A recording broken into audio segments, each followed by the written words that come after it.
Welcome to the PCR TV studio. My name is Eugenio Stabile. I'm an interventional cardiologist from Napoli. I'm here today together with Dr. Antoine Sorguet, another interventional cardiologist from the Clinique Pasteur in Toulouse.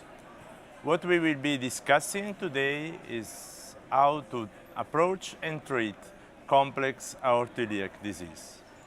So, Antoine, could you please define for us what is a complex aortic disease?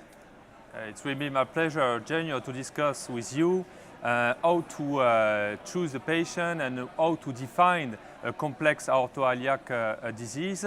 And we could refer on the symptoms of the patient, but that's not enough.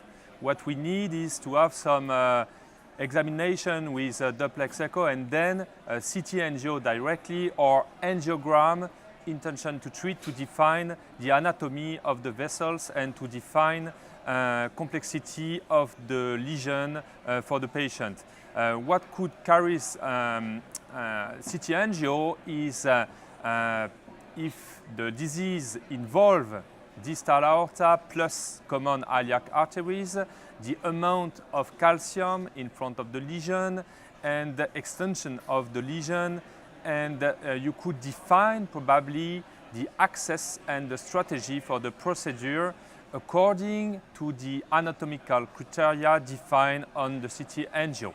Thank you, Antoine. But let's say once you have identified that patient with this complex aortic disease, how in your clinical practice, how you plan the strategy to approach the revascularization?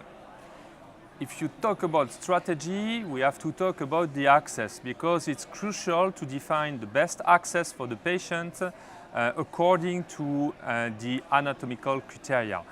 For example, if you have to face the aortoiliac disease involving both aortic and common iliac arteries, probably you need to have two accesses, and very often we go for two transfemoral accesses.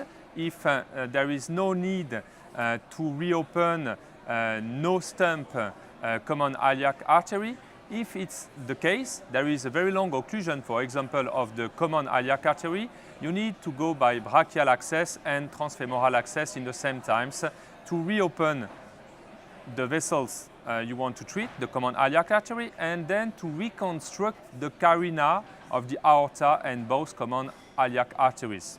What do you do? The way in which you select your axis can be influenced by the kind of devices that you decide to use. Let's say if you want to use a bare metal stent or if you want to use a covered stent, this is going to change the strategy that you are going to apply? For sure, for sure. If we could divide in two different options, we have to think about the treatment of the aorta.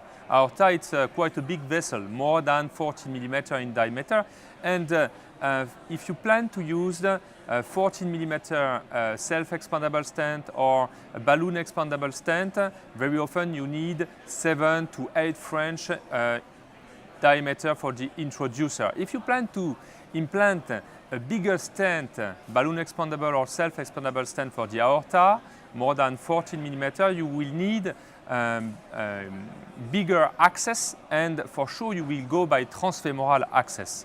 And second discussion is material we plan to use. If we plan to use only uncovered material, you could use the 6 or 7 French introducer. If you plan to use some covered material, you will use the bigger stents, 8, 9, 10, sometimes 12 French introducer sheaths. It depends on the material you have decided to implant for the patient according to anatomical criteria, according to amount of calcification, according to task C or D lesion for the patients. Thanks, Antoine. I think that if we want to wrap up the mean of our discussions, that it's clear that now in order to treat a complex aortic disease, we need to tailor our strategy according to the anatomy and according to the patients. And thanks to the building of our experience and the innovation coming from industries. We have now the possibility to treat almost all kinds of complex orthoiliac disease, and we need to wait for long-term follow-up in order to clearly understand if the results that we are having in simple lesion can be matched with the results that we are going to have complex orthoiliac disease. Thank you very much. Thank you, Eugenio.